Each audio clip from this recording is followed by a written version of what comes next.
साथियों, मुख्यमंत्री शिक्षक कैशलेस चिकित्सा योजना का फॉर्म कैसे ऑनलाइन करें और ऑनलाइन फॉर्म भरते समय फोटो को 20 KB तक छोटा करके कैसे अपलोड करना है और साथ ही डिपेंडेंट को कैसे ऐड करेंगे, ये सारी प्रक्रिया हम समझने वाले हैं। आज की इस वीडियो में लाइव करके देखेंगे स्टेप बाय स्टेप। तो साथियों, स्वागत है आप सभी लोगों का प्यारे सितारे चैनल में। चलिए शुरू करते हैं आज की इस वीडियो को। साथियों, फॉर्म को ऑनलाइन करने के लिए आपको सिंपली आना है गूगल में और सर्च करना है। ये लिख करके आप सर्च कराएं तो हमारे सामने ये पोर्टल ओपन हो गया। अब इसमें हमको यहाँ पर जो ग्रीन बटन बना हुआ है अप्लाई फॉर शिक्षक कैशलेस चिकित्सा कार्ड, सिंपली हमको यहाँ पर क्लिक कर देना है। जैसे हम इस बटन को क्लिक करते हैं हमारे सामने ये पेज आ जाता है जहाँ पर हमको अपना मोबाइल नंबर एंटर करना है।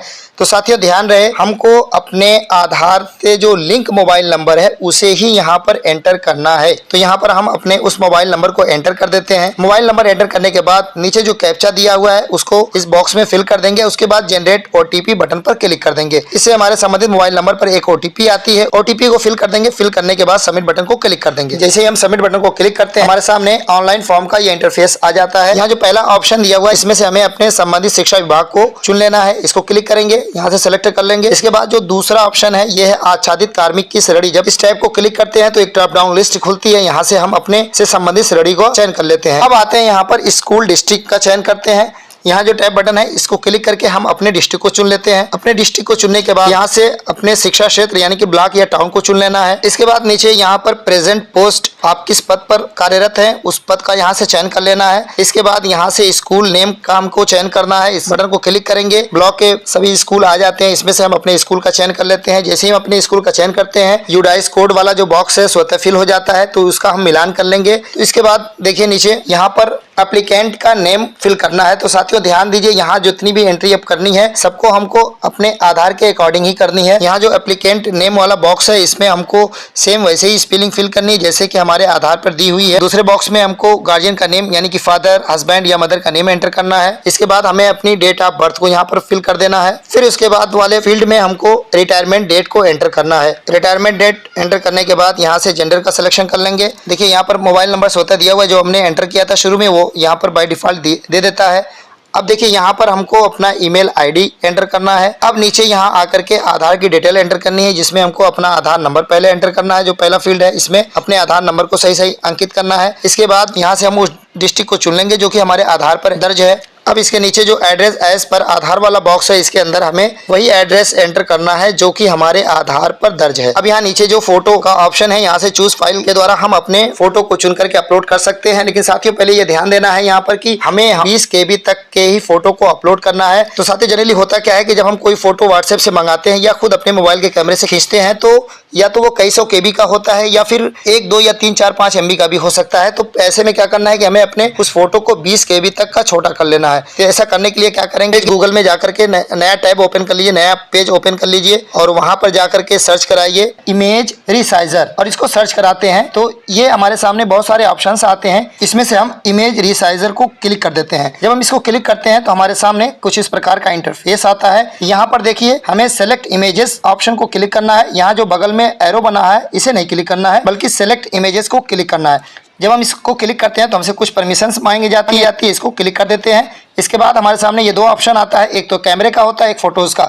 यानी हम चाहें तो डायरेक्ट कैमरे से फोटो खींच करके अपलोड कर सकते हैं या फिर गैलरी में रखे हुए फोटो को भी अपलोड कर सकते हैं। तो मेरी फोटो गैलरी में रखी हुई है तो इसलिए मैं फोटोज ऑप्शन को क्लिक करता हूँ। जैसे हम इसको क्लिक करते हैं हमारे सामने बहुत सारे फोटोज जो कि हमारे फोन में होते हैं वो दिखने लगते हैं। जिस फोटो को हम अपलोड करना चाहते हैं अगर वो फोटो इसके अंदर है तो इसमें से क्लिक कर लेते हैं। अन्यथा की स्थिति में यहाँ जो 3 लाइन बनी हुई है इसको क्लिक करते हैं। अब ये लिस्ट खुलती है, इसको थोड़ा स्क्रॉल करते हैं तो ये नीचे देखिए गैलरी ऑप्शन है, इसको क्लिक कर देते हैं। जब हम गैलरी ऑप्शन को क्लिक करते हैं तो हमारे सामने गैलरी खुल जाती है। इसके बहुत सारे फोटोज आ जाते हैं। इसमें से अगर वो फोटो नहीं है तो यहाँ से अब हम एल्बम को भी क्लिक कर सकते हैं और अगर वो फोटो कैमरा में है तो कैमरा को क्लिक करके अब हम उस फोटो को ढूंढ लेते हैं। ढूंढने के बाद जब उसको ऐसे सेलेक्ट कर लेंगे और सेलेक्ट करने के बाद यहाँ से ओके कर देंगे। जो ऊपर सही का निशान बना इसे ओके कर देते हैं। जब ओके कर देते हैं तो ये हमारा फोटो अपलोड होने लगता है। अब अपलोड होने में कुछ टाइम ले सकता है। अगर फाइल ज्यादा बड़ी है तो ज्यादा टाइम लेगा, अगर छोटी है तो जल्दी से अपलोड हो जाती है। अभी फोटो अपलोड हो गई। अब देखिए थोड़ा नीचे आते हैं, देखिए यहाँ पे लिखा हुआ है रीसाइज सेटिंग, इसको हम क्लिक करते हैं तो यहाँ पर देखिए कई ऑप्शंस आते हैं, by size, age percentage, social media. तो यहाँ हमको क्लिक करना है बीच वाले बटन को, एज परसेंटेज को। जैसे ही हम एज परसेंटेज को क्लिक करते हैं, यहाँ पे परसेंटेज वाला एक बटन आ गया। यहाँ जो 100% दिया गया है, इस बटन को हमें कम करके 20 पे लेके आना है और नीचे एक सेटिंग और करनी है, केबी वाले बॉक्स में हमें 19 भरना है। बस ये दो सेटिंग हमको करना है साथियों। एक तो परसेंटेज को डाउन करके 20 तक लेके आना है और दूसरा जो है केबी वाले बॉक्स में हमको 19 टाइप करना है। इसके बाद रीसाइज इमेजेस बटन को क्लिक कर देना है। जब हम इस बटन को क्लिक कर देते हैं, हमारे इमेज के साइज यहाँ पे दिखने लगी, इतनी साइज में इसको तैयार किया गया है। देखिए, हम यहाँ पे डाउनलोड इमेज बटन को क्लिक कर देते हैं। तो इससे क्या होगा साथियों कि ये इमेज जो अभी रिड्यूस हुई है, छोटी हुई है, ये डाउनलोड हो जाती है। डाउनलोड होने के बाद भी यहाँ पे देखिए उसकी साइज को यहाँ दिखा रहा है। ये जो फाइल है हमारी, ये हमारे गैलरी में गई हुई है। इसको हम गैलरी में क्लिक करके भी इस फोटो को देख सकते हैं। इसे क्लिक करके यहाँ पे जो 3 डॉट है, इसको क्लिक करेंगे, इस यहाँ डिटेल ऑप्शन पे जाएंगे तो देखिए यहाँ पर भी फाइल की साइज को दिखाया जा रहा है।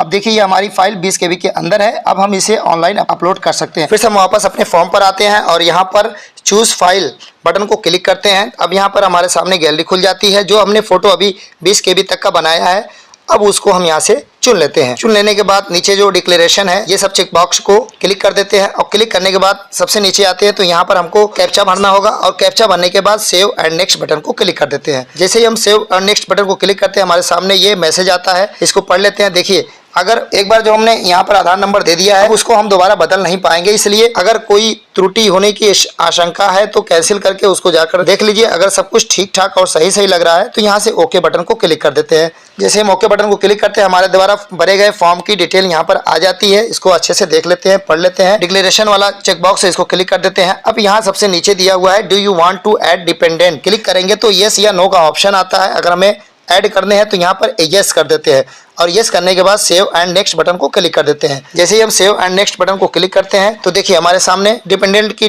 डिटेल भरने का फॉर्म ओपन हो जाता है। यहाँ पर हमारा जो डिपेंडेंट है उसके डिटेल को हम भरते हैं। यहाँ पर डिपेंडेंट के नाम को भरेंगे, उसके जेंडर को सिलेक्ट करेंगे, उसके फादर या पति या पत्नी का नाम दर्ज करेंगे और उसके बाद उसकी डेट ऑफ बर्थ को फिल करेंगे, उसके मैरिटल स्टेटस को बताएंगे, जो डिपेंडेंट है उसका आधार नंबर दर्ज करेंगे और यहाँ से हैंडीकैप्ड है या नहीं इस ऑप्शन को सिलेक्ट करेंगे और रिलेशन विद एम्प्लॉय पेंशनर वाले ऑप्शन से उसके संबंध को यहाँ से सिलेक्ट करेंगे। यहाँ से अगर हमने हैंडीकैप्ड यस किया होगा तो यहाँ से उसकी डिसेबिलिटी का परसेंटेज भी हमें बताना होगा, अगर नहीं है तो ये हाइड हो जाता है। और यहाँ पे एम्प्लॉयमेंट स्टेटस को शो कराना है, यस या नो, और उनकी मंथली इनकम को यहाँ पे दर्ज करना है। अगर कोई मंथली इनकम नहीं, कोई काम नहीं है तो यहाँ पे 0 दर्ज कर सकते हैं। इसको अगर ब्लैंक छोड़ देंगे तो फिर ये आगे नहीं बढ़ेगा। यहाँ से हमें अपने डिपेंडेंट की जो है पिक्चर अपलोड करनी है, फोटो अपलोड करना है और अगर हमने डिसेबिलिटी दिखाई हुई है उसका जो प्रमाण पत्र है उसको भी हमें अपलोड करना होगा और वो 200 KB तक का हो सकता है। अगर नहीं है तो फिर डिपेंडेंट की केवल फोटो ही अपलोड करनी है। इसको भी 20 KB तक बनाने का प्रोसेस वही होगा जो अभी पीछे हमने यूज किया है। उसी प्रोसेस के थ्रू हम डिपेंडेंट के फोटो को भी 20 KB तक रिड्यूस कर लेंगे। रिड्यूस करने के बाद यहाँ से चूज फाइल क्लिक करके डिपेंडेंट के फोटो को भी ऐड कर देंगे। अब इसके बाद ये सारे फील्ड्स को फिल करने के उपरांत अब देखिए यहाँ पर ऐड डिपेंडेंट बटन दिया हुआ, इसको हम सिंपली क्लिक कर देते हैं। तो इससे क्या होता है कि हमारा जो डिपेंडेंट है वो ऐड हो जाता है और ये ऊपर की फील्ड फिर से खाली हो जाती है। वो पहले फिल करेंगे, फिल करने के बाद ऐड डिपेंडेंट बटन को क्लिक करेंगे तो वो अगला डिपेंडेंट हमारा ऐड हो जाएगा। इस तरीके से एक से अधिक डिपेंडेंट को हम बारी बारी से उनकी डिटेल को भर के ऐड कर लेंगे। ऐड करने के उपरांत जब सभी डिपेंडेंट का डेटा एंट्री हो जाएगी तब हम यहाँ लास्ट में जो डिक्लेरेशन का चेक बॉक्स है इसको क्लिक करेंगे, फिर नेक्स्ट बटन को क्लिक कर देंगे। जैसे ही हम नेक्स्ट बटन को क्लिक करते हैं साथियों, देखिए हमारा फॉर्म जो कंप्लीट हुआ है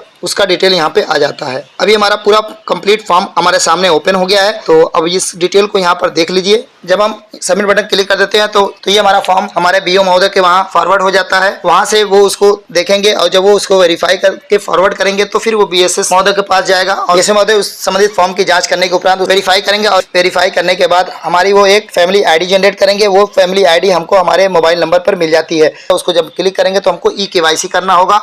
ई-केवाईसी कैसे करेंगे समझेंगे हम अगली वीडियो में। तब तक आप इस फॉर्म को अच्छे से कंप्लीट कर लीजिए। तो साथियों, अगर वीडियो हेल्पफुल लगी हो तो लाइक कमेंट के साथ अपने साथी मित्रों में ज़्यादा से ज़्यादा शेयर जरूर करें। चलते हैं, फिर मिलेंगे एक नई जानकारी के साथ। तब तक के लिए बाय बाय।